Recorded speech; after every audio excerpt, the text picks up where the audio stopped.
Hello ladies and gents, hope you're well. I'm here to talk to you today about the importance of reading, especially for younger people.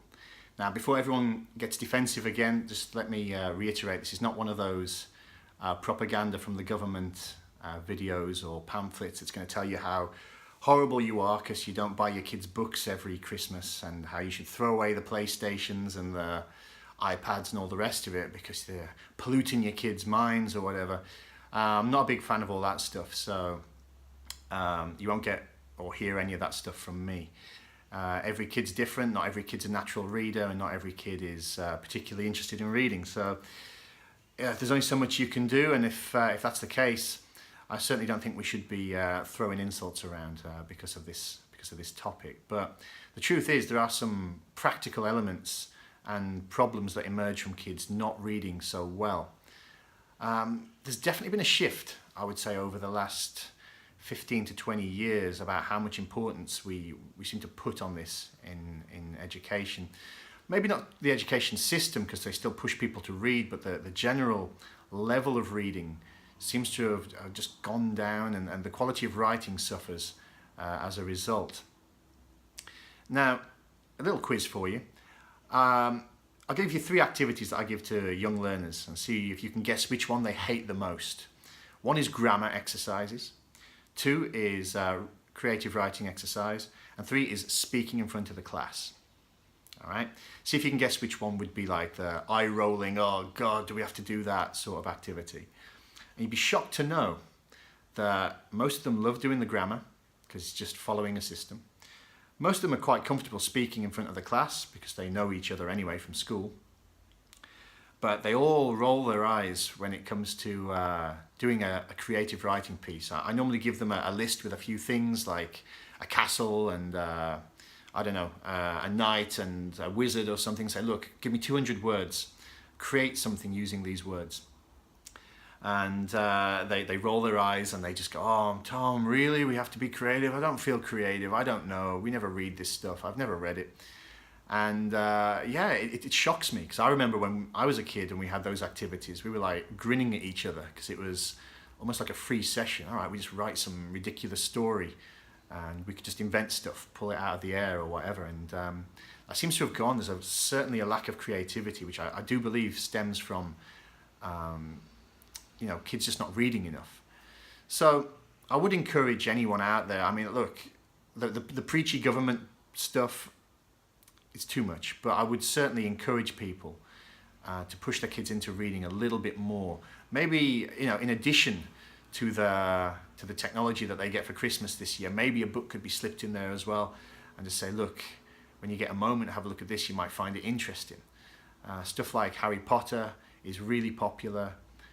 For kids who are older, maybe they like the Lord of the Rings stuff, fantasy stuff. There's crime, there's romance, there's that teen fiction stuff.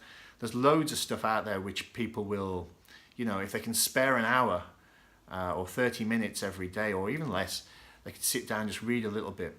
And the practical benefits of those activities are, you know, quite outstanding, because I've noticed in the period that I've been teaching, the kids who read can also write extremely well. And again, we don't put always that much emphasis on being able to write as something that's that important, but it is, because it's another way for kids to express themselves in the same way that drawing or painting or computer programming, anything like that is. So, you know, if we're not allowing kids to develop that, it's to their detriment, really. And again, look, not every kid is going to be J.K. Rowling or Tolkien, but they all have a potential in there that we can unlock if we give them the tools to do so. And that's what I would really encourage everyone to try and do. Even adults, you know, why not? Everyone can learn something. I don't read massive, huge novels anymore purely because of time, but I've got my National Geographic. I've got a couple of little books in there. And yeah, it's a different way of interpreting things, you know, learning the grammatical structures, learning how a story comes together, following it, trying to use your imagination, because it's not all the spoon-fed to you through a screen. You've actually got to build it yourself in your mind, and that is so important. So have a think about that, and I've got a little bit more coming. Just bear with me 1 second. All right, so I've just run down to the ocean here, and I've made this change of setting very quickly just to illustrate a point that reading is also extremely important for inspiring young kids. If you scroll down your Facebook feed or your Instagram feed right now, you'll probably see a load of inspirational messages in the form of pictures and photos and memes and all the rest of it. But for me, they always seem to be like quite quick fix, 5-minute little bits of inspiration. And they can work, but equally it is kind of like a plaster, just papering over the cracks and a quick fix. Whereas I think with reading, you really can plant the seeds in a young person's mind, or anyone's mind, for their future and ideas that they could have when they're an adult. When I was a kid, I read 2 books. I read them multiple times, without exaggerating, probably 5 times each. One was Treasure Island by Robert Louis Stevenson, and the other was 5 Go to Demon's Rocks, the famous 5 by Enid Blyton. And they're both kind of set at sea or on the coast. And I remember thinking at the time, just wow, I'd love to live by the sea, and I'd love to get over somewhere nice, maybe live in a lighthouse, a bit expensive and not the most practical thing in the world, so edit that out later.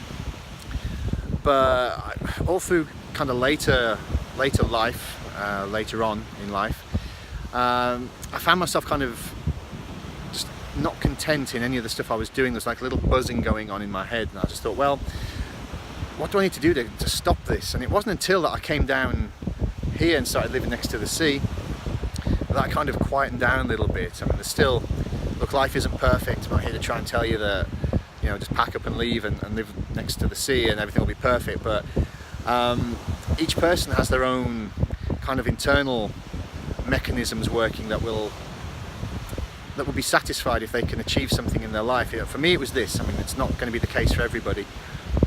But I found that through reading those 2 books, and I think a lot of people can do that as well. They can find something, they can create something in their mind, a vision for their future, and it gives them something to aim towards later on in life, and not just be aimless as I was for such a long time.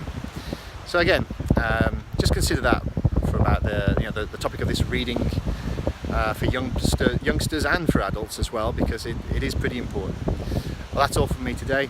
Thanks a lot for tuning in.